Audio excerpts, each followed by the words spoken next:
छात्रों, यूनिट क्रमांक फर्स्ट जल निकास में आपके जल निकास के टॉपिक के अंदर कौन कौन से क्वेश्चंस बनते हैं उसके बारे में हमने बताया था। आज हम इस यूनिट में जल निकास की ही यूनिट में अपन दो क्वेश्चन का अध्ययन करेंगे, विस्तृत अध्ययन करेंगे, डिटेल अध्ययन करेंगे। तो सबसे पहले शब्द आता है जल निकास। इसका अपन परिभाषा पढ़ेंगे, उद्देश्य पढ़ेंगे, इससे होने वाले लाभ, अत्यधिक जल से होने वाली हानियाँ या जल निकास का मृदा एवं फसलों पर पड़ने वाले प्रभावों का अध्ययन करेंगे। अब सबसे पहले अपने मन में, अपने ध्यान में बात आती है कि जल निकास का अर्थ क्या है, जल निकास की परिभाषा क्या है। What is the definition of drainage. जल निकास को अंग्रेजी में ड्रेनेज कहा जाता है। परिभाषा क्या है, इसकी डेफिनेशन क्या है। सबसे पहले इसकी डेफिनेशन है कि खेतों में आप देख, इसको हम उदाहरण से समझ लें। यदि अपन किसी चीज को उदाहरण से समझ लेंगे अपन को याद करने की परिभाषा जरूरत नहीं पड़ेगी। तो सबसे पहले अपन इसको उदाहरण से समझें। जैसे आपने देखा होगा जब बरसात होती है तो खेतों में अत्यधिक पानी भरा रहता है, तो किसान क्या करता है, गेंद फावड़ा वगैरह लेता है या उससे क्या करता है, जो बांध मोंगा वगैरह आप लोग बोलते हो, गाँव में मोंगा बोलते हैं, उसको अपन क्या कर देते हैं, तोड़ देते हैं। अब तोड़ने से क्या होता है, जो खेतों में अनाज पानी भरा रहता है वो बाहर निकल जाता है। अब इसकी अपन बना लेते हैं परिभाषा। खेतों में अनावश्यक रूप से भरे हुए पानी को बाहर निकाल देने को जल निकास कहते हैं। फिर से अपन इस पर आए, खेतों में अनावश्यक रूप से भरे हुए पानी के निकास को, खेतों में भरे हुए, खेतों में भरा हुआ जो पानी भरा हुआ है, अनावश्यक पानी भरा है जिसकी कोई जरूरत नहीं है, उसको अपन को निकाल देने को बोलते हैं जल निकास। अंग्रेजी बोलते हैं उसको ड्रेनेज। क्या बोलते हैं उसको, ड्रेनेज।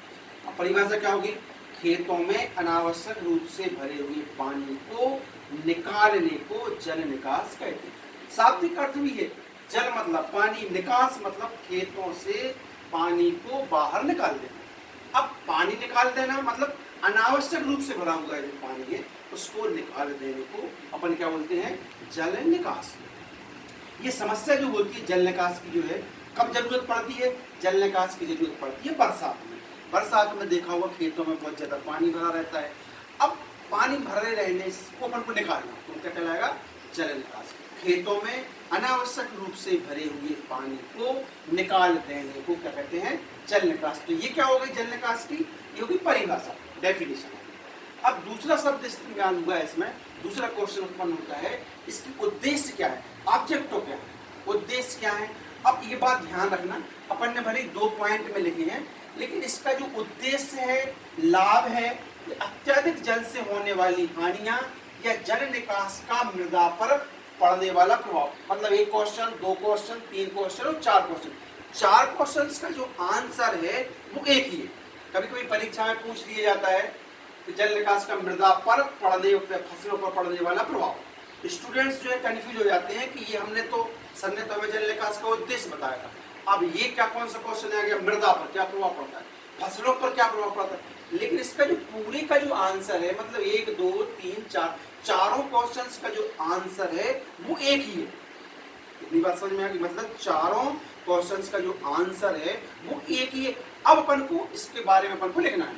तो सबसे पहला शब्द आ गया उद्देश्य क्या होगा। अब अपन जनरली एक कॉमन लगा रहे हैं, अपन ने लगाए, जैसे अपन एक सोचे कि अपने खेत, अपन खेत है, अपने खेत में सामने पानी भरा हुआ है। अब अपन उसमें क्या क्या समस्याएं आ सकती हैं।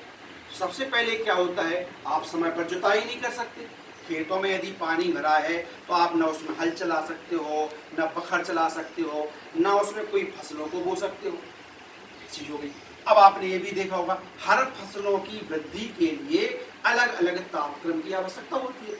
अब जब पानी भरा रहेगा तो खेतों में क्या रहेगा, तापक्रम का जो है, अनुकूल तापक्रम जो फसलों को जरूरत है वो नहीं मिल पाएगा, ये समस्या जाएगी। अब दूसरा क्या हो जाएगा, आप कोई भी किसी क्रियाएं नहीं कर पाएंगे। अब एक चीज और होती है, भूमि में जो जीवाणु होते हैं वो लाभदायक भी होते हैं और हानिकारक। अब क्या होगा, पानी भरा रहेगा तो क्या हो जाएगा, हानिकारक जो जीवाणु हो जाएंगे उनकी संख्या क्या हो जाएगी, बढ़ जाएगी।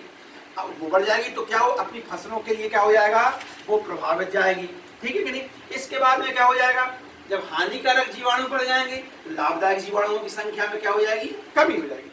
इसके बाद में एक शब्द और आएगा, जैसे पानी भरा हुआ है, आपने देखा होगा कि जब अपन खेतों से पानी निकाल लेते हैं तो ऊपरी जो परत होती है, मृदा की जो ऊपरी परत में नमक जैसा जम जाता है। अब एक्चुअल में वो क्या है, तो पानी का जब बाष्पीकरण हो जाता है तो वो जमा रहते हैं कौन से, वो हानिकारक लवण। कौन से कहलाते हैं वो, हानिकारक लवण। तो वो भी एकत्रित हो जाते हैं, मतलब ना अपन जुताई कर पा रहे हैं, लाभदायक जीवाणु भी कम, लाभदायक जीवाणु की संख्या में कमी हो रही, हानिकारक जीवाणु बढ़ जा रहे। अब एक भूमि दलदली हो जाती है। आपने देखा होगा जहां पर भी दलदली बनी हुई है वो क्या एक्चुअल में कृषि योग्य मृदा थी वो, लेकिन आगे चल चल के वो क्या हो गया, वो क्या हो गया, दलदली बन गई। तो ये समस्याएं आएंगी। अब इस वायु संचार भी, पौधे की वृद्धि के लिए वायु का होना भी आवश्यक है। वायु का होना, अब क्या है, पानी भरा रहेगा तो वायु भी नहीं मिल पाएगी। अब अपन इसका आंसर बनाते हैं, ठीक, मतलब अपन ने ये दृष्टिकोण ये रखा है कि जनरल सी चीज, अपने खेतों में पानी भरा है तो कौन कौन सी समस्याएं आ सकती हैं। अब अपन इनका क्या बना लेते हैं, इनका बना लेते हैं पॉइंट। क्या बना लेते हैं, इनका पॉइंट। तो सबसे पहला पॉइंट हो जाएगा समुचित वायु संचार। कौन सा पॉइंट हो जाएगा, समुचित वायु संचार। अपन इसमें इसको लिख देंगे समुचित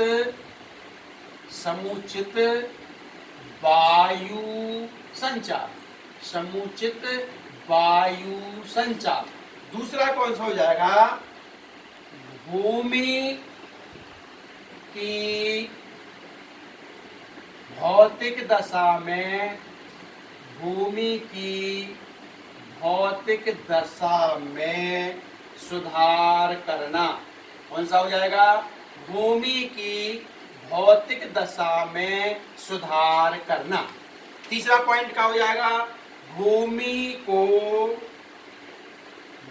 को दलदली ना होने देना।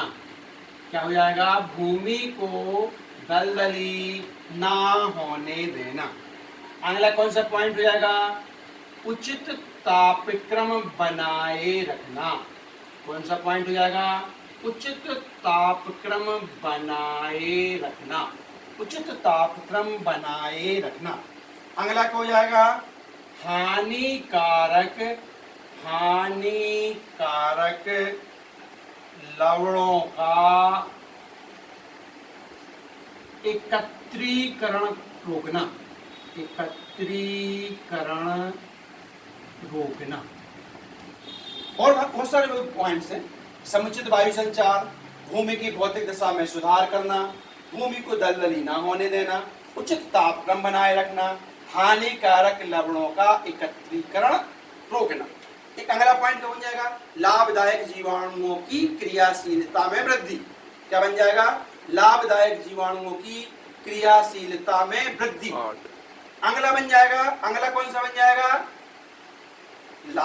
हानिकारक जो जीवाणु हैं उनको रोकना। ये भी पॉइंट बन जाएगा, ठीक है। समय पर कृषि क्रियाएं भौतिक दशा में कौन सी जाएंगी, अपनी कृषि क्रियाएं जाएंगी।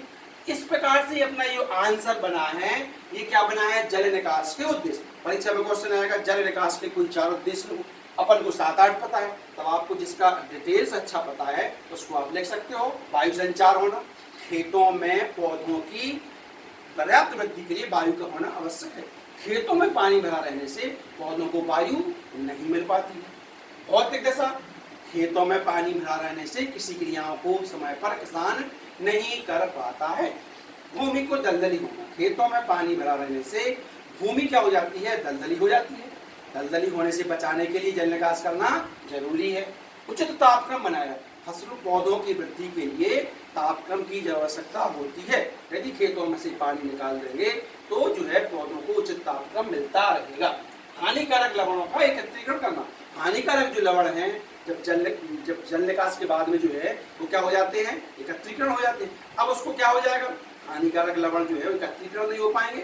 ये अपना कौन सा बन गया, जल निकास के उद्देश्य। Thank you, okay.